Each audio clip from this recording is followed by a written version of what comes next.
physicians have an obligation to be leaders in the community and to help solve these problems. How do we utilize these scarce resources? It's not going to be the best decision if physicians make that decision alone. It's not going to be the best decision if administrators make that decision alone. You really need teams of physician leaders and administrators working within a system or a region to figure out how are we going to best utilize these scarce resources. You know, the thing I think about with Anders is that he's such a broad thinker. We're always talking about different things, so he's not just that medical doctor who's just like dialed in on solving the particular problem that walks into the office or that comes across the desk.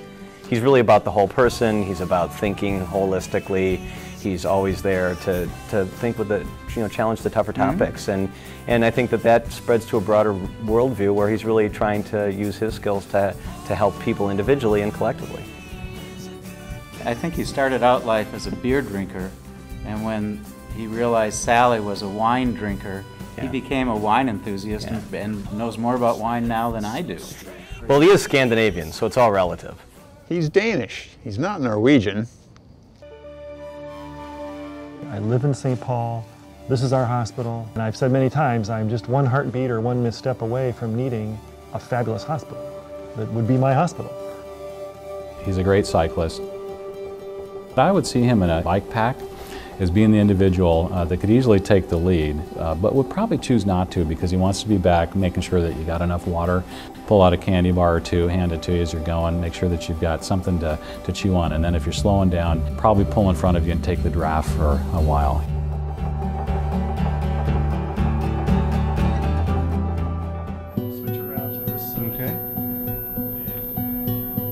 Dr. Knutzen has verbal anesthesia. He's able to talk to his patients and make them feel calm without even using any local anesthesia.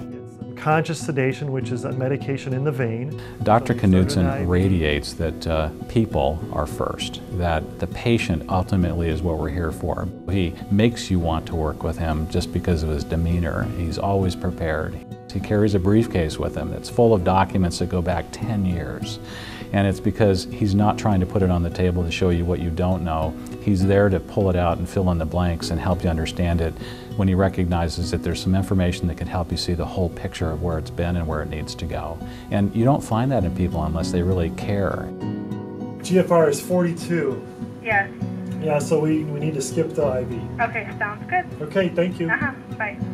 If a clinician comes down and has a question about their patient, he will stop everything he's doing, despite the fact that it is a very busy day, and give them all the time they need to get their question answered. Swallow one more time for me. Any radiologist has to know the body inside and out, how it works, how it functions. And then as far as what pathology looks like, they have to be able to identify if something is just slightly abnormal and might even just make a little bit of a difference on an image. They have to look into that and figure out why. Why is this patient here? What is the problem that they need to fix? But the other part of the backstory. Just as a physician and as a radiologist, he is superb. Does his basic job exceedingly well, but he's always available for consultation.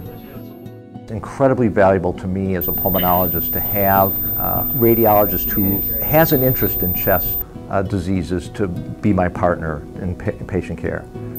So there's a very rewarding component of serving the patient, accomplishing the biopsy, finishing the scan, consulting with a physician about a case, making sure that that individual care is the correct care.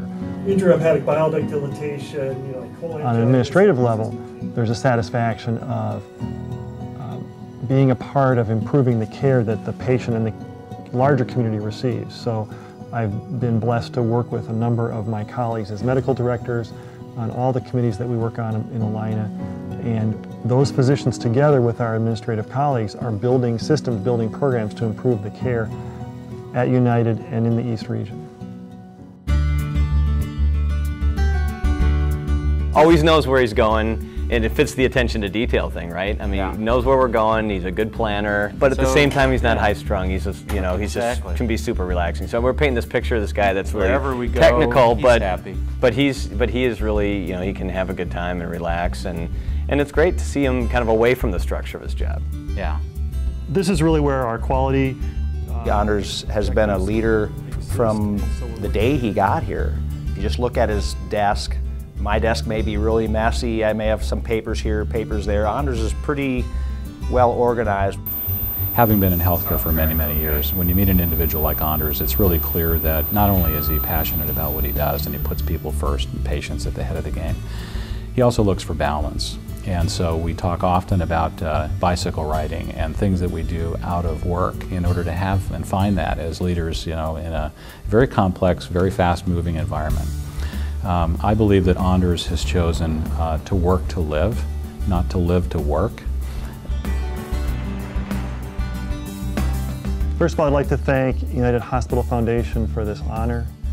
I'd like to thank my wife Sally and my daughter Kristen for all their support and patience. I'd like to thank my parents, Helen and Don.